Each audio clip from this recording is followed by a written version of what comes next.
Eleanor Briggs wasn't the kind of woman you noticed right away, unless you were looking for the wrong things. Every morning, like clockwork, she walked the sidewalks of Sycamore Lane at 6:15 a.m., sharp steps, worn boots, a green thermos in one hand and an old field jacket wrapped around her shoulders like armor. It had no sheen, no style, no designer tag, just fabric, heavy, wrinkled, and frayed at the cuffs.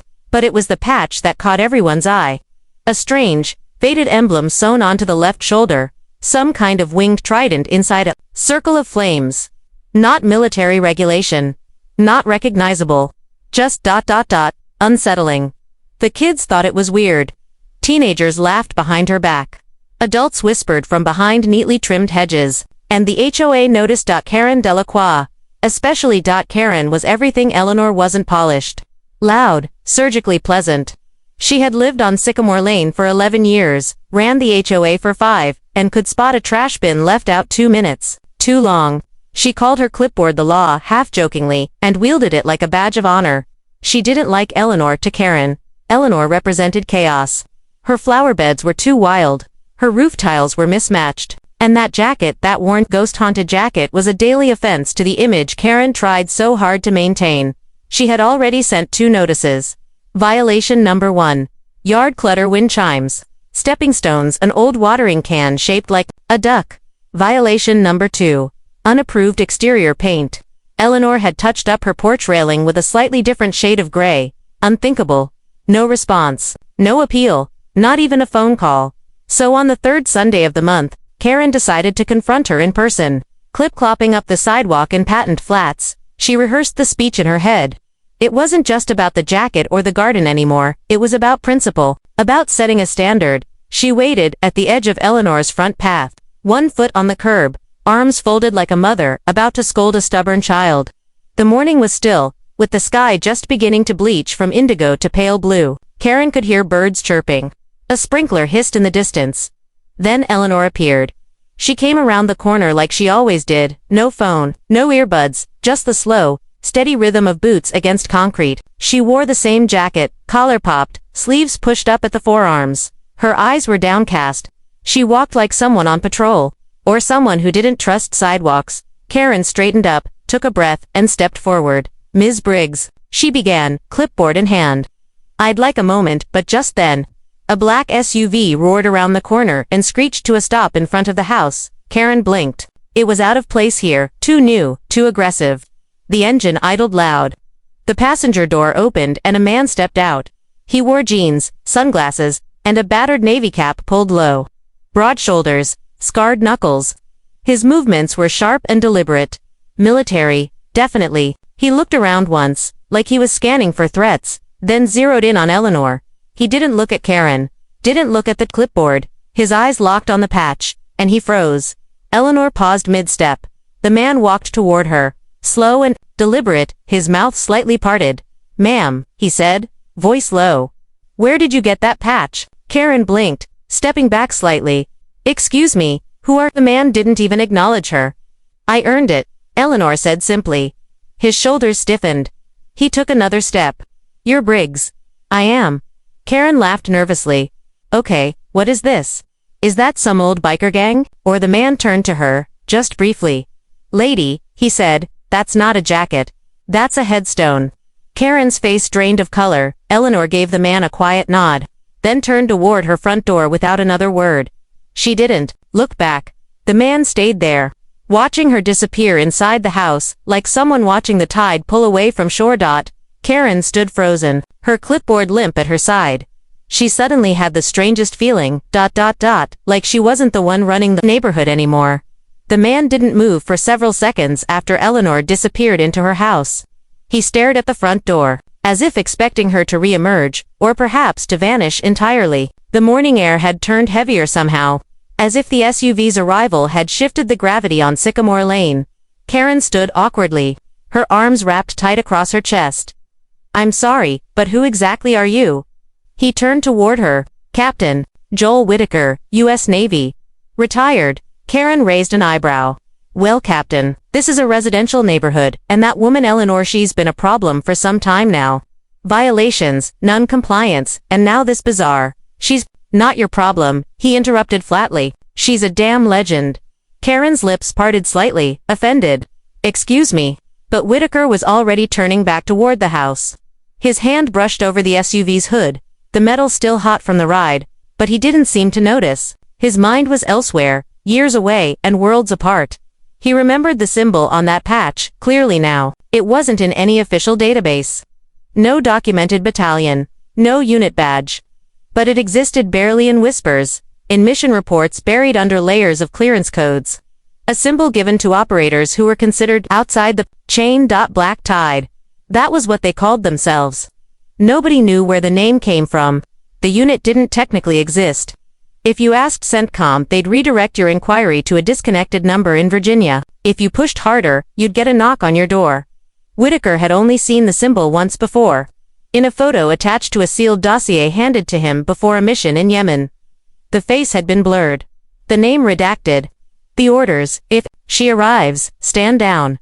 Let her operate. Do not engage. And now, that same symbol was walking around a suburban HOA in a frayed jacket, tending to untrimmed flower beds and drinking tea at sunrise. It didn't make sense. He turned to Karen. You said she's been here a while. 6 years. She bought the house after the previous owner died. Didn't say much. Paid in full. No mortgage. No family. No social events. Whitaker nodded slightly. Sounds about right. Karen's voice lowered. Why are you here? I got a letter, he said simply. No return address. Just coordinates. Coordinates. He ignored the question. Do you know what's in her backyard? Karen scoffed. A disaster. Ivy climbing the fence. A rusted-out bird feeder. Possibly some kind of buried trash, judging by the smell when it rains. Whitaker looked at her. There's a shed back there. You ever go inside it? Karen tilted her head. Of course not. It's locked. And I'm not in the business of trespassing. Good, he muttered. Keep it that way. Then he pulled out a worn flip phone, the kind only military men and stubborn ghosts still used. He typed a message and hit send. No one noticed the black car parked a block away flash its headlights in reply as he turned to go. Karen stepped in his path.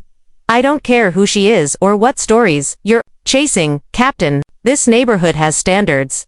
That woman is disrespectful. She dresses like a drifter. She keeps to herself. We don't know anything about her.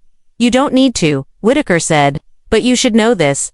If you mess with her, you're messing with people you don't even know exist. Karen's face twitched. Are you threatening me? No, he replied, stepping past her. I'm warning you.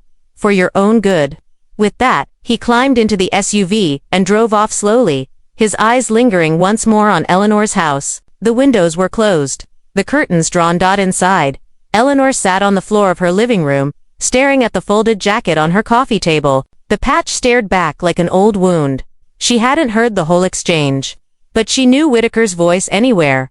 And she knew what his presence meant. They had found her. Not just the neighbors, the others, the ones who never forgot. By Tuesday night, whispers about Eleanor Briggs had spread like wind-fed fire through Sycamore Lane. The SUV, the Navy man, the strange patch. Speculation swirled through driveways and text chains. Some neighbors leaned in with curiosity. Others, like Karen Delacroix, leaned harder into control. That evening, Karen called for an emergency HOA board meeting inside the clubhouse. She stood at the front, flanked by her vice president Diane, and the ever-nervous secretary, Tim. Folded chairs were arranged in precise rows. A projector screen showed the words, Maintaining Community Standards. Karen adjusted her blouse and smiled at the small crowd of attendees. I'd like to thank you all for coming on short notice, she began, voice smooth. As many of you have observed, we have a situation regarding a resident whose presence may no longer align with the image of our community. The screen clicked forward. A blurry zoomed-in photo appeared, Eleanor in her field jacket, taken from across the street. This attire, while technically not in violation of our current clothing policy, is inappropriate and, frankly, unsettling. Several neighbors have voiced discomfort. Someone in the back raised a hand. Isn't that kind of personal? We're telling people what they can wear now. Karen gave a polite chuckle. It's not about fashion. It's about atmosphere, about making everyone feel safe. Wouldn't you agree, Diane? Diane nodded. Absolutely. Children walk these streets. Tim hesitated, glancing toward the door. Then it opened. Captain Joel Whitaker stepped inside, dressed in a crisp polo shirt and slacks. No navy cap, no sunglasses, just the quiet presence of someone who commanded rooms for a living. Karen's smile faltered. Captain Whitaker, I wasn't aware you were a resident. I'm not, he replied evenly, but I was invited. He stepped forward, slowly, stopping just in front of the screen displaying Eleanor's image. Karen stiffened. I'm sorry, but this is a private meeting. He looked around the room. Everyone here familiar with Eleanor Briggs? A few hesitant nods. Do you know who she is? Karen's jaw set. She's a neighbor, an uncooperative one. No, Whitaker said. She's the reason I'm standing here. The room went quiet. He took a breath. I was deployed in Kandahar in 2009. Our chopper went down behind the line. 4 men dead.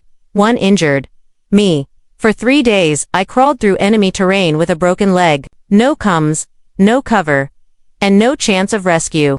Command marked me Kia. My own unit held a memorial service. A pause. No one moved. Then she showed up. Out of nowhere. No insignia. No transport. Just that same jacket and a rifle older than I was. She pulled me out, carried me 2 miles through insurgent territory, and didn't speak a word the whole time. Tim swallowed. She saved your life. She saved a lot of lives. But she didn't do it for medals. She didn't even want her name on the reports. The people she worked with weren't listed on rosters. Karen scoffed, voice sharp with disbelief. So she's a ghost soldier now. You expect us to believe she's some secret superhero hiding in the suburbs. Whitaker turned slowly to face her. You can believe whatever makes you feel better, but I've bled on sand for this country, and I've seen monsters that wear medals. Eleanor Briggs isn't one of them. She's the reason some of us made it home at all. The room sat in stunned silence. For the first time in 5 years, Karen had nothing to say. I came here. Whitaker continued, because I was told someone's been giving her a hard time. Fines, violations, threats. I'm here to say it stops. Karen's voice cracked. You don't have authority here. Whitaker gave a faint smile. No, but I have influence. And a few friends with authority. Some of them might even live on this street. He glanced toward the back row, where a quiet man in a maintenance uniform sat, arms crossed, watching intently. Karen's eyes darted around the room and realized that no one was meeting her gaze. Outside the window, Eleanor stood under the old tree at the edge of her yard. She didn't look toward the clubhouse. She didn't need to. The war was already shifting, and she'd fought enough battles to know. When the tide was turning Wednesday morning on Sycamore Lane dawned quiet, but not peaceful. The usual air of curated calm was thick with tension. Garage doors stayed shut longer than usual. Porch lights lingered on well past sunrise. A few neighbors peeked through their blinds as Eleanor made her morning walk, boots scraping pavement, jacket hanging loosely from her shoulders, thermos in hand. But something had changed. No one laughed. No, one whispered. Even the teenagers who usually hung around the corner bus stop were conspicuously absent. She returned home. Just as the first rays of light spilled over her roof. The mailbox, as always, sat crooked beside the driveway, paint chipping from years of weather. She rarely checked it anymore. Most of what arrived was junk. And the rest were HOA notices she promptly ignored. But today, something was different. Inside the mailbox, tucked between a credit card offer and an ad for landscaping services, was a small white envelope. No return address, handwritten in all capital letters across the front. EBRIGGS. She opened it slowly, standing right there in the driveway, and unfolded a single sheet of lined paper. Ma AMI. Owe you my life. If there's ever anything you need, just ask. Respectfully, J. Whitaker. Eleanor stared at the letter for a long time. No emotion showed on her face, but her grip on the paper tightened until it trembled slightly. She folded it carefully and slid it into her jacket pocket. Over the patch. She didn't go inside. Instead, she walked to the backyard. The gate groaned as she pushed it open.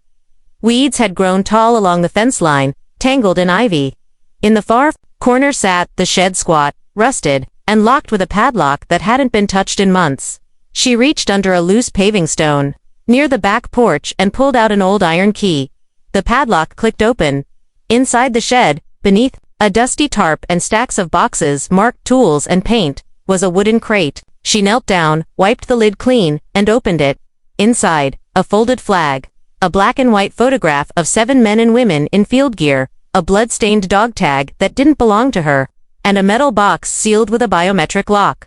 She stared at it for a long while before closing the lid. Again, she didn't touch the box. She wasn't ready, not yet. Back inside her house, the letter still in her pocket, Eleanor brewed a fresh cup of tea. She sat by the window and watched the street. That's when she noticed someone had mowed her front lawn. The edges were clean. Her garden had been trimmed, the ivy clipped back neatly from the fence, and even her mailbox had been painted afresh. Clean white, still crooked, but almost charming now. She hadn't asked for any of it, but someone had done it anyway. Out of guilt, respect, fear, she couldn't be sure. Across the street, a curtain fluttered in the Delacroix house. Karen was watching. Eleanor could feel it. That tight, brittle tension of someone who was used to being the one in control, and now couldn't even control what was happening outside her own window. Eleanor didn't wave.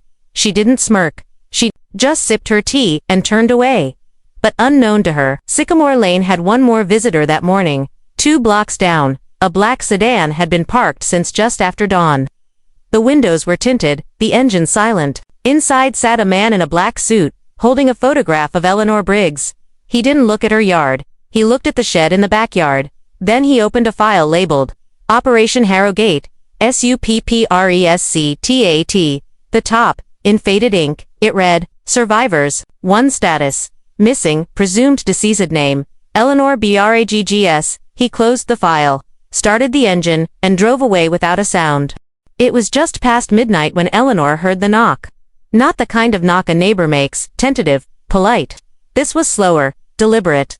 3 firm raps. She didn't move at first. She sat in her armchair by the window, the room dimly lit by a single floor lamp. Her tea had gone cold. The jacket lay folded on the back of the chair beside her, as if even it needed rest tonight. Then came the knock again. Eleanor stood. Her knees cracked as she crossed the room, barefoot on cold tile, no flashlight, no questions. She unlatched the door and pulled it open. The man on the porch was tall and hollow. His face had aged unevenly, smooth on one side, creased with scars on the other. His hair had thinned, but his stance hadn't changed. Boots worn down to leather. A worn duffel slung over one shoulder. "Hello, Briggs," he said quietly. She looked him up and down. "Didn't think I'd ever see your ghost again," she replied. He smiled faintly. "You always were the only one who didn't need to aim twice." She didn't invite him in. He didn't ask. They stood there for a moment, framed in the soft light, surrounded by the silence of sleeping homes. "You're supposed to be dead," she said. He nodded. "So are you." She glanced past him toward the sidewalk, scanning. No other figures, no tail cars, no click of boots, hiding in shadows. "You alone?" she asked. "I came that way," he said. "But we're never alone anymore, are we?" She stepped back, just enough for him to enter. He followed her in and closed the door behind him. In the kitchen, Eleanor poured tea from the pot she hadn't touched since earlier that evening. It was bitter and cold. Neither of them minded. They sat at the table like old comrades around a battlefield map. "You get the message?" she asked. He pulled out a folded paper, same handwriting as the note Whitaker had given her. "Black, Tide's files are moving." Her jaw tightened. They were sealed. "Somebody wants them unsealed." She stared out the kitchen window. "Who?" He reached into his coat and slid a photograph across the table. It was a surveillance still, grainy, black and white, a blurry figure entering an archive facility. Female, mid-40s, business suit, short hair. Eleanor's brow furrowed. "Who is she?" "She's with a contractor group. Shell org, but I traced the funding lines. All roads lead back to someone digging into Harrogate, and look at the times." Eleanor leaned in. 2 days ago. That's before Whitaker showed up. She's not just curious, she's fishing. Eleanor tapped the photograph. "She's the one who sent him." The man across from her nodded. "Or someone higher up. Point is, they're not done with us." Eleanor stood up. Her joints stiffened, but her mind was already 5 steps ahead. She walked into the living room, returned a moment later with a thumb drive and a sealed envelope. She slid both across the table. "Take these to Whitaker. He'll know what to do." "No," she said, "but he'll know who to call." The man took the items and stood. "What are you going to do?" Eleanor opened the drawer beside the sink and pulled out an old burner phone. "Something I hoped I'd never have to." He paused at the door. "You know they'll come for you. They always do." He hesitated. You still have it? The box. She didn't answer. He smiled grimly. Knew you would. And then he was gone. Eleanor stood alone in her kitchen. As the clock ticked toward 1 a.m. the night was quiet again, but the air had changed. The kind of stillness that didn't come from rest but from breath being held, in the backyard. The shed remained locked. Unopened. But something inside it stirred in the dark, not physically, but in memory. A weight she had buried long ago, now shifting, restless dot in the distance. 2 blocks away. The same black sedan idled at the corner again, and this time, it wasn't watching the shed, it was watching her. The next morning came with a sharp wind that scraped through the branches of Sycamore Lane, scattering leaves across driveways. Like something had stirred the entire block overnight. Eleanor didn't do her morning walk. Instead, she was already outside before dawn, crouched beside the base of the fence that divided her yard from the greenbelt. She was digging quietly, precisely, like she'd done it before. A small canvas bag sat beside her, half filled with items wrapped in oilcloth, sealed photographs, laminated maps, an ancient military ID no longer in use. Inside the house, the burner phone from the night before sat in pieces on the table, its SIM card split in 2. On the couch, her field jacket lay spread open, the patch facing the ceiling like an eye waiting for a signal. By the time the sun was fully up, Captain Whitaker was back. He didn't ring the bell. He knocked once and let himself in. She didn't flinch. She was waiting at the table, a black notebook open in front of her. Your friend came by, he said. She nodded. You get the drive. He pulled it from his coat pocket and placed it between them. You know what's on it? He asked. Everything they were afraid of. Everything they told us never happened. Whitaker hesitated. And the envelope. She tapped the black notebook. Coordinates, names, and one location we never reported. His eyes darkened. Site 7. She didn't answer. She didn't have to. Whitaker exhaled. You think? Karen's involved. Eleanor's gaze sharpened.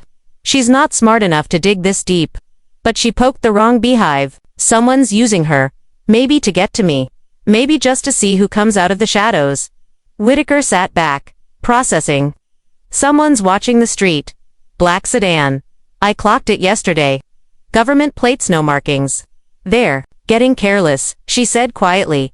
He leaned forward. You need to leave. I can't. You can, he pressed. I'll run interference. You disappear, go full gray. Like before. Eleanor stood and moved to the window. Across the street, Karen was watering her front hedges, overly casual, but her movements were stiff. Her eyes kept darting toward Eleanor's house. She's scared, Eleanor said. She should be. She's also angry. That's dangerous. Whitaker frowned. She's not your problem anymore. But Eleanor didn't look away. She'd make herself one. Especially if she finds the deed. Whitaker blinked. The original property deed. She nodded. If she traces the purchase back far enough, she'll find the holding company we used to secure the site, the one tied to the safe house after Harrogate. Then she'll know about the barn. Eleanor's voice dropped. She already suspects something's back there. Silence stretched. Whitaker stood. We burn it. She turned. Not yet. He hesitated. You still have the ledger. Yes. He ran a hand through his hair. Jesus, Briggs. If that gets out, she cut him off. Then the people who died on our orders mean something again. He looked at her like he was seeing an old comrade surface after years underwater. Across the street, Karen finished watering her hedges. She went inside but left the curtain open just enough to watch them by nightfall. The wind picked up again. Leaves scattered across the lawns. Clouds rolled over the moon, and at exactly 1:47 a.m., a flame flickered in Eleanor's backyard. It started at the shed. It climbed fast. Too fast for an accident. By the time the fire truck arrived, the barn was engulfed. No one could get close. Neighbors stood outside in their robes, watching in stunned silence. Karen peeked out from behind her door, face lit by orange light. Eleanor stood barefoot on the grass, arms folded. Whitaker stood beside her, jaw clenched. You move it, he asked. She nodded. He didn't ask where, she didn't offer. Behind them, the firefighters worked quickly, but they were quiet. Strangely efficient. Some didn't wear local gear. One wore a Combs earpiece not connected to anything on dash site by morning. The barn was a black skeleton. No one filed a report. No cause was listed, but Eleanor knew exactly what had been taken from it, and more importantly, what hadn't. The sun rose over a scorched patch of earth where Eleanor's barn had once stood. The blackened boards still smoked faintly, the scent of burned wood clinging to the morning mist like a warning. The neighborhood stayed quiet. No children played, no dogs barked. Even the usual birds seemed to give Sycamore Lane a wide berth. Eleanor stood barefoot in the ash. Sleeves rolled up, eyes scanning what was left. They hadn't found what they were looking for. They'd come close though. The fire had been meant as a message or a threat disguised as an accident. But the execution had been too clean. No gas canisters. No debris. Just a perfectly controlled burn. She knelt and ran her hand through the soot, until her fingers hit a warm patch of concrete, the slab beneath the floorboards. And just under that slab, inside a waterproof case, the real ledger still waited. A whisper of movement behind her made her turn. Whitaker. He stood at the edge of the yard, a worn duffel over his shoulder, jaw tight. "I made the drop last night," he said. "The drive's in task force hands. Did you go through the chain?" He nodded. Direct to Langley. Nobody local. Nobody civilian. She stood. "Good. There's more," he said, lowering his voice. "That woman, the one from the surveillance still, she's not just some contractor. Her name is Hannah Roth. She was CIA liaison to Black Tide. She signed off on Harrogate." Eleanor's expression didn't change. "I thought she died in the Kyiv bombing." "She didn't. She disappeared. And now she's here," Eleanor muttered. "She wants the ledger," Whitaker said. "Or she wants to bury it again." Eleanor looked toward the street. A few neighbors had started stepping outside, feigning concern as they snuck glances toward the ruin in her yard. And then there was Karen. She was already out front, standing stiffly at the sidewalk in a pressed blouse and tennis skirt, her tablet tucked under her arm. She was staring at Eleanor with a tight smile that barely masked the fear behind it. She wasn't just worried anymore. She was rattled. "She knows something," Eleanor said. "She knows enough to be dangerous," Whitaker replied. "She's already filed a public nuisance complaint with the city about the fire. Wants the property reinspected." Eleanor gave a cold chuckle. "She still thinks this is about her HOA." Whitaker didn't smile. "She's been pulling records," he said. "Property deeds, ownership transfers.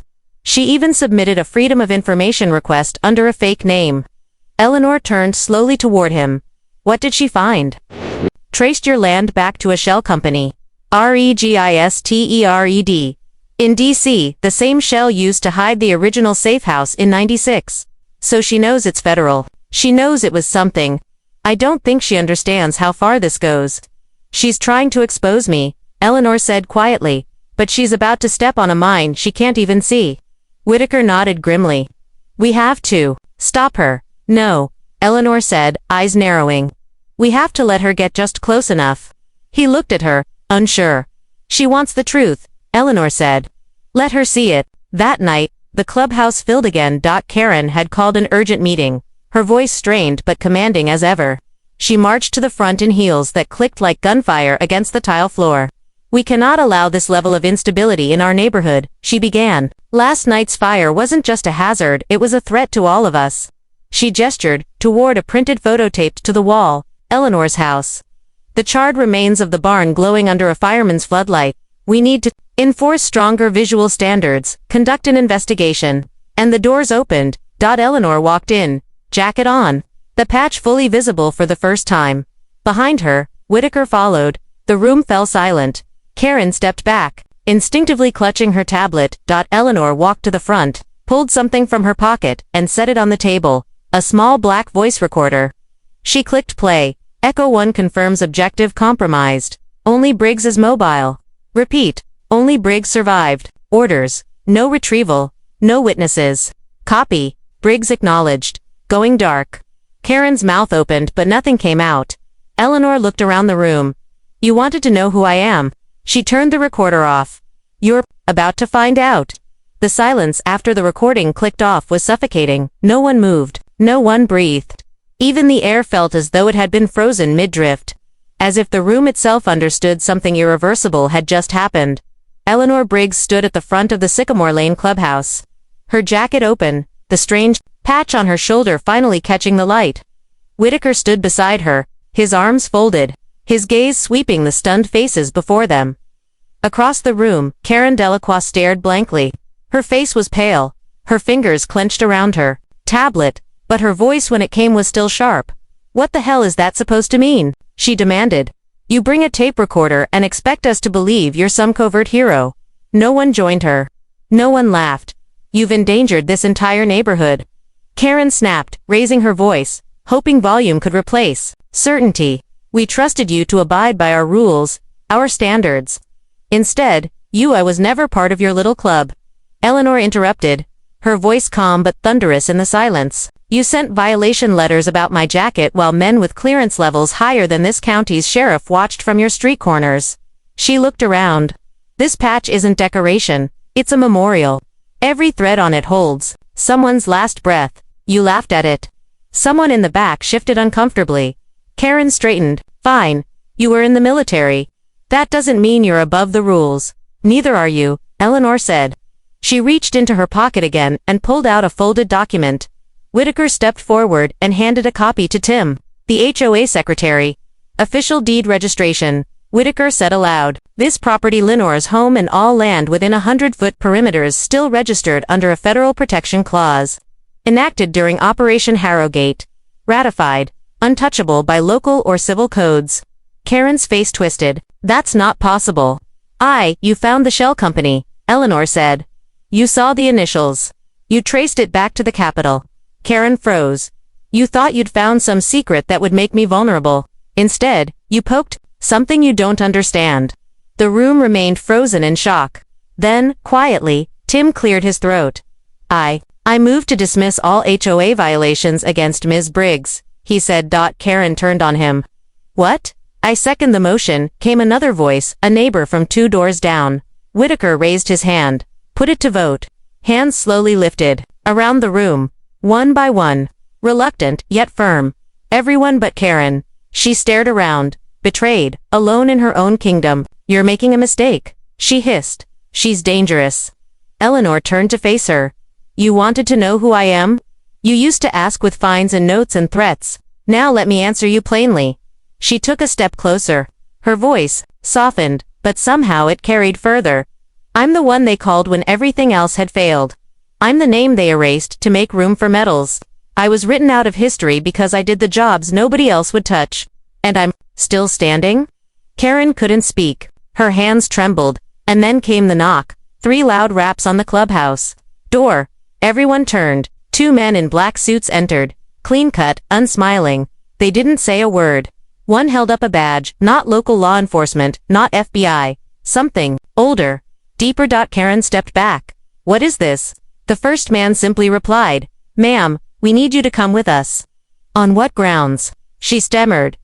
The second agent held up a folder. Fraud, unauthorized access of restricted records, impersonation of a federal officer. Her mouth fell open. You think I hacked into some federal system? She spat. I wanted answers. And you got too close, Eleanor said quietly. As the agents escorted Karen out, the room remained still. No one applauded. No one spoke. Outside, the black sedan waited. Karen was gone. Whitaker turned to Eleanor. It's done. No, she said, glancing toward the window. It's just quiet again. She walked out of the clubhouse without looking back. The wind picked up as she crossed the lawn, lifting the corner of her jacket. The patch shimmered. In the morning light faded, frayed, and defiant. Some legacies get parades, others just keep walking.